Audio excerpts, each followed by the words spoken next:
well, thank you very much for having us here. Both Peggy and I really look forward to this. And I know a few months ago when I was first contacted by Judy Bushy to discuss this about whether we can do an award for Ruth Rusie, and of course the immediate answer was absolutely, and just get really excited about that sort of thing. Ruth has been a dear friend to me in my adult and professional life, and she has been an inspiration to me ever the time that I have been here in Martinsville. And whenever I think, or any of you in this room, I think probably is the same thing, you suspect, oh, I can't do that, I'm a little too busy. Then you start thinking about Ruth Rusie. And you realize you don't really have that excuse. You're just going to have to go do that. And what's so telling about Ruth, you, and all your years of service to us is that just the example here a moment ago with the Presbyterian choir, you didn't go to a concert one time, you did it for 69 years. And in any organization, the challenge we have to honor you is it's not really fun to just do a list, but there are lots of lists, and when you talk about these things, and I'll list a couple here in a moment, we're not talking about just going to a dinner or supporting an event. You had 69 years in the choir, you were involved in this organization for 40 years, you were involved in community concerts since its inception, and you were an integral part in about anything that means anything in our community. And what is so striking, and the reason this room is so full, is because you have always done so with such grace and humility. And we love you for that, and we respect you for that. So thank you.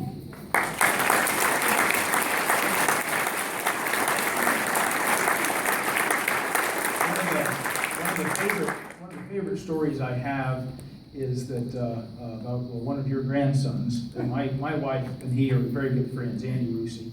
And he's an accomplished guy, and he travels all over the world and comes back with his family. They live in all sorts of corners of the world, but they come back through the summer, and so inevitably he will get together with my wife Kelly and our boys, because in particular our two oldest boys are birds of a feather.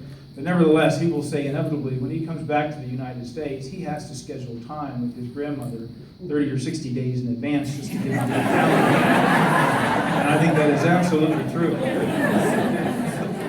So, but to just, again, not to do a list, but to run through a few things that stood out to me is her involvement as a teacher, of course, and with the Literacy Coalition, the Red Cross, the Morgan Hospital, the United Way, and we've got some great honored guests here from the United Way here today. Meals on Wheels, the Arts Council, community concerts, and the Presbyterian Church, and there are so many other things. And there's, again, such a legacy there. But what strikes me the most about all of this is of your service, I think, is the fact that you were a teacher. And I'm talking, of course, about your time in a school, but outside of that as well, in anything you've done, you have taught us.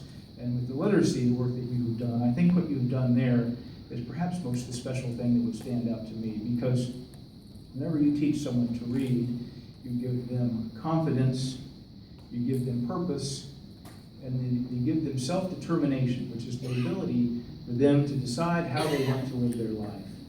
And that is a legacy that will transcend your generation and mine and continue, because whenever somebody makes those beautiful decisions to determine their life and move it in a good way, they will inevitably do that with their own family and their generations as well.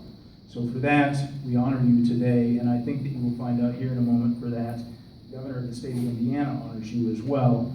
Representative Mayfield and I put together an effort that was initially kind of a solo effort from each of us to try and get an award out of the governor's office, and we found out we were both working on the same project. So let me turn that over to Peggy Mayfield now.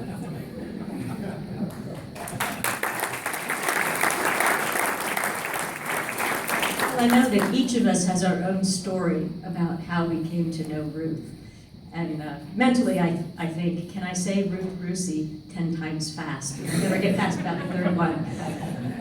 My story about meeting Ruth wasn't actually a meeting, it was a phone call. I was still a stay-at-home mom. Ruth was involved with the Merrimack Players, and I tend to think that I'm willing to try just about anything, but there are 3 things that I will admit that I cannot do, and I do not want to do in public under any circumstances. One is sing, or dance, or play basketball. Not only, I get this phone call, and Ruth asked me to sing and dance the can-can on stage. During her presentation, there was never an opportunity to say no. And as I went through years of knowing her, I would watch her approach other people asking them to volunteer and watch that same lack of opportunity to decline and think, oh, she's got another one. But that isn't the only time. Our phone numbers were so similar, and I don't know that you know this. If I say my home phone number ends in 3326. How many of you have Ruth's home phone number? It's 3266. So I don't know, countless times I would pick up the phone and I'd hear, Ruth? I'm like, no, you misdialed. So that's essentially my relationship with Ruth. And I just, when I was running for office, it could be sometimes a grueling task, but I'd run into her, she'd say, how you doing? I said, well, I'm doing all right. She goes, you stick with it, you go get him, girl. And she'd punch me in the shoulder and just give me a little encouragement, which I always appreciated. So thank you for all you have done for us.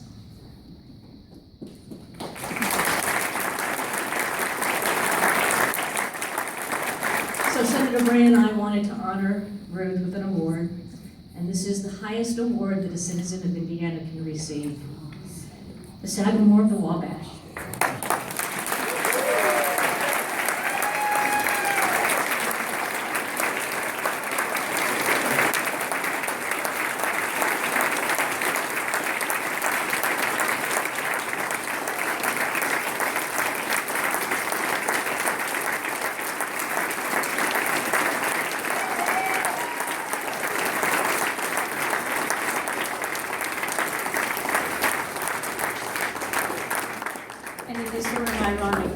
That both of us were working on this independently, and the governor's office said, well, did you know that Senator Bray was also doing this? But most people don't, they go through life without ever receiving one of these, and she's getting two at the same time. But I will give you a little bit of background. The Sagamore of the Wabash Award was created during the term of Governor Ralph Gates, who served from 1945 to 1949. Governor Gates was to attend a tri-state meeting in Louisville with officials from the states of Ohio and Kentucky. Aides to the governor discovered that the governor of Kentucky was preparing a Kentucky Colonel Certificate for Governor Gates and Senator Robert Taft, who represented the state of Ohio. The Hoosiers decided that Indiana should also have an appropriate award to present in return. The term Sagamore was used by the American Indian tribes of the northeastern United States to describe a lesser chief or a great man among the tribe, to whom the true chief would look for wisdom and guidance. Each governor since Gates has presented the certificates in their own way. It has been said that one governor even resorted to wearing full Indian headdress as he read the results. If you had asked me to do that, I probably would. I would not have had the opportunity to say no. The award is the highest honor which the governor of Indiana bestows. It is a personal tribute, usually given to those who have rendered distinguished service to the state or to the governor. Among those who have received Sagamores have been astronauts, presidents, ambassadors, artists, musicians, politicians, and ordinary citizens who have contributed greatly to our Hoosier heritage. Well, this is no ordinary citizen, folks. This is Ruth Rusie, and she is an incredible ambassador to our community. And it is with great honor that Senator Bray and I present to you on behalf of Governor Michael R. Pence, the Sagamore of Wabash.